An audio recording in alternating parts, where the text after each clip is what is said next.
Siamo un'azienda con una grande storia, ecco, fondati nel 1896 a Vicenza, tuttora Vicenza come headquarter, quasi 3.000 dipendenti però in questo momento nel mondo, le nostre sedi appunto tra l'Italia che ha 3 stabilimenti e Francia, Svizzera e Romania. Noi siamo appunto un'acciaieria e abbiamo questa fama di brutti, sporchi, cattivi perché facciamo acciaio.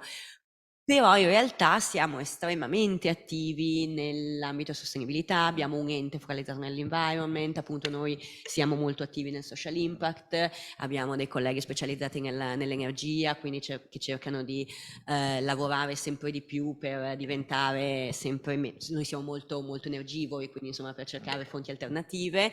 e abbiamo un prodotto carbon neutral da un paio d'anni di cui siamo molto orgogliosi,